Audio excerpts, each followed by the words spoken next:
apporter deux petits éclairages qui peuvent peut-être aider à discuter de la même chose dans l'heure qui vient.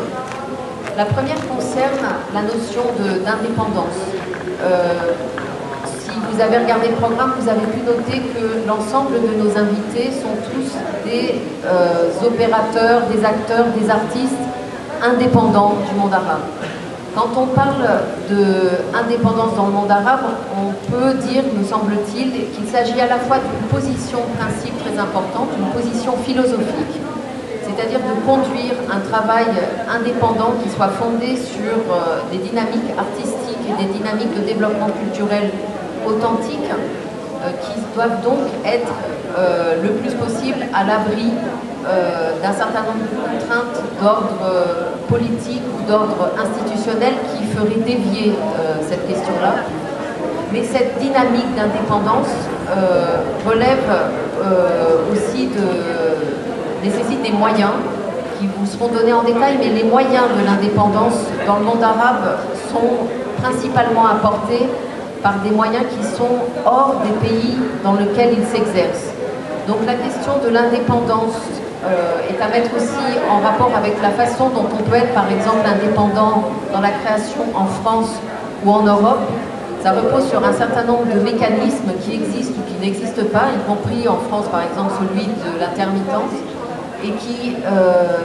donnent des règles du jeu à partir desquelles les artistes, les compagnies peuvent exercer ou essayer de développer un cheminement indépendant.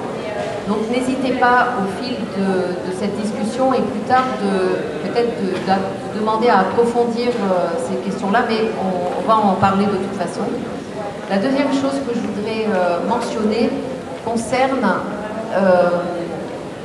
d'une manière générale le paysage, notamment au Moyen-Orient, donc dans des pays qui sont la Syrie, la Jordanie, le Liban, la Palestine, l'Égypte, le Koweït, le Bahreïn, toute cette zone-là. Depuis une quinzaine ou une vingtaine d'années, on a pu assister à des nouvelles dynamiques dans ces pays-là en matière artistique, que ce soit dans le domaine des arts visuels ou des arts de la scène, qui ont conduit à l'émergence de nouveaux lieux qu'on pourrait appeler, entre guillemets, des nouveaux territoires de l'art qui ont été le fait d'un certain nombre de nouveaux pionniers dans le domaine artistique, et en particulier dans le domaine du théâtre, et qui ont conduit, qui ont vu en fait, et qui ont permis ces 10 dernières années de développer des outils nouveaux, que ce soit des nouveaux lieux pour la création, des structures de formation qui peuvent être transversales à plusieurs pays, des structures de production, et tout un maillage et une tentative de s'organiser professionnellement. Or, il n'est pas d'ailleurs